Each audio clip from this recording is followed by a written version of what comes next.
Greetings, ladies and gentlemen. I'd like to take some time to thank you very much for your support ever since I started my channel until today. For all those who had followed me, who had supported me, who had enjoyed my videos and whatnot. This is a special commemoration of my 100 um, subscribers that I finally reached. It's truly moving. It's something very cool, very special for me. And I know I am, in a way, sort of wasting this kind of commemoration with simple showdown battle, but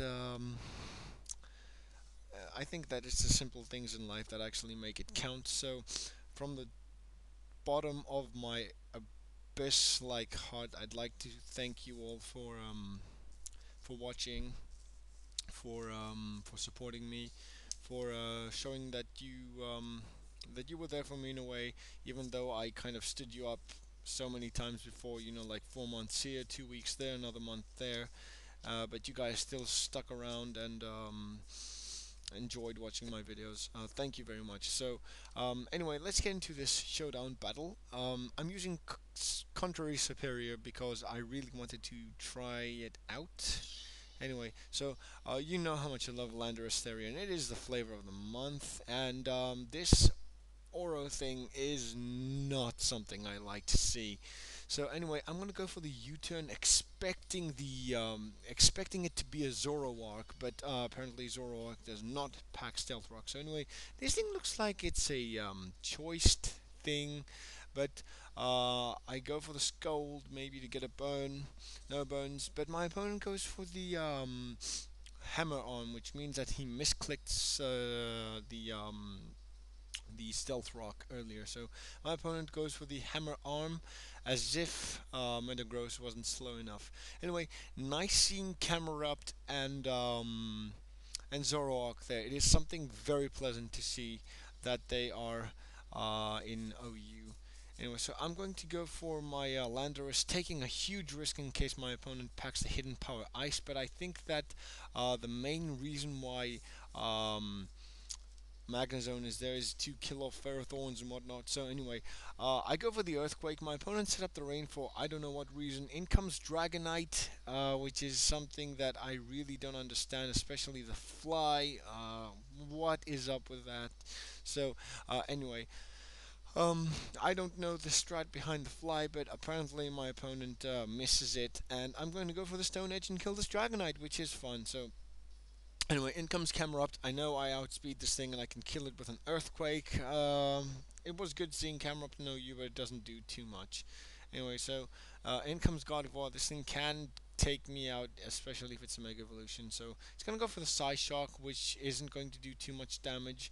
But I'm going to go for the U-turn and send out my Heatran, because Heatran completely obliterates and walls God of War all day long. So my opponent's going to go for the Hyper Voice. I'm going to go for the Substitute and assure that I am safe behind this Substitute. So I do resist the hit. I do take some damage, but Flash Cannon will take this Gardevoir out, which is cool, which is fun. So anyway, in comes Zorrito, the Zoroark, which is fun, and it has low kick, and I really enjoy Zoroark a lot. So it gets burned. How did it manage to take my attack? It's it's a mystery. So I'm gonna go for the protect and wait for it to get killed off by the burn. So anyway, that thing is gone, and that is the first battle out of the 2-in-1 special that I have up for you guys. So I'll get you into the next battle in just a few secs.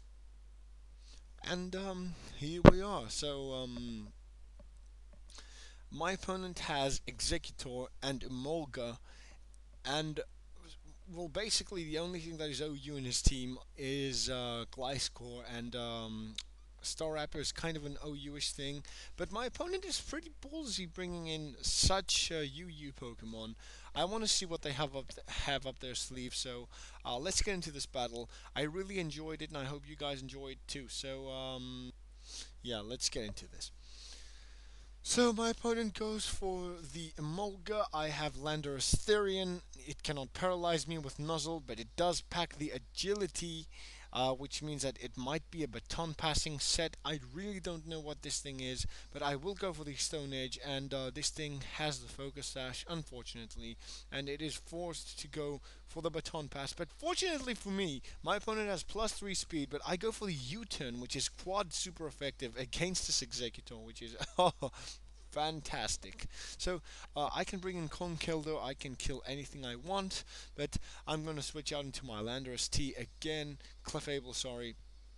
And this thing goes for the Brave Bird and crits me to death, which was expected. So I'm going to send in the biggest of all birds, Mandibuzz, and my opponent is going to sack off of the Emolga just to get in a free switch of any sort. But it doesn't really matter because I would have sent in Swampert. I would have gone for the Whirlwind anyway. So my opponent goes for the Ice Punch, and I'm going to Whirlwind away this Gliscor. So anyway, yeah. By the way, Clefable is dead, so any status ailments will be problematic for me. So my opponent goes for the knockoff. Not that much of a problem because my opponent's team is mostly physically based, and my opponent activates my guts, and I go for the Ice Punch, annihilating this Gliscor, which is cool. So no sweat, whatever my opponent wants to go in for. I can go for a Mach Punch and kill the Staraptor off, which is fantastic. Now, my opponent really has very limited options here. And this Goodra is in. I can go for a Drain Punch.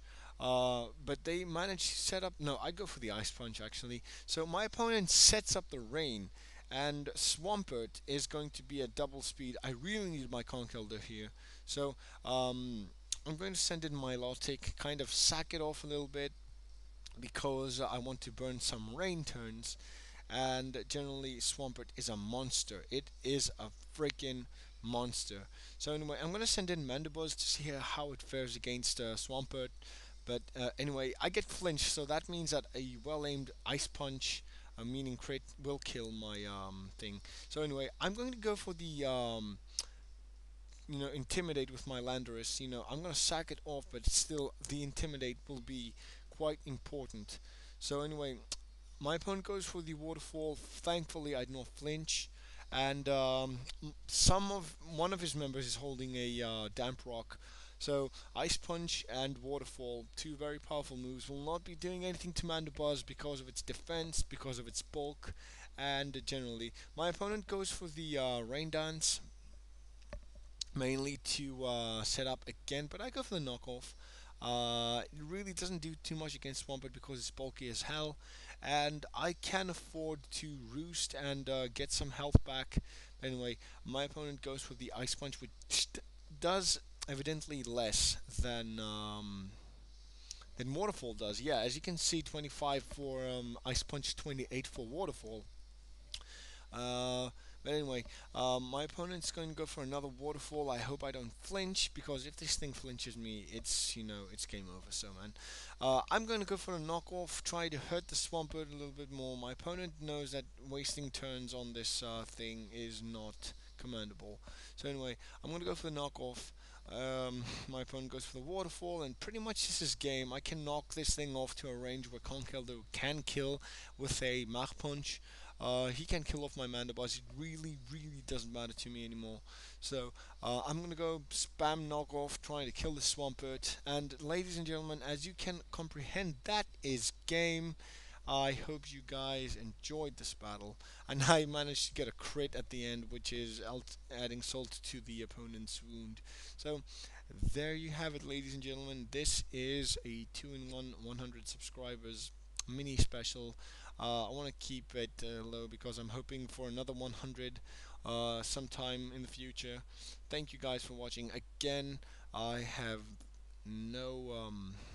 I have no words actually to express my gratitude. So keep watching my videos. That keeps me happy. I really enjoy doing this for you guys, and um, I hope you will enjoy the videos that will be coming in the future. So till then, stay tuned, and stay safe, keep it real, and all that jazz. And I'll see you guys next time. Thank you for watching.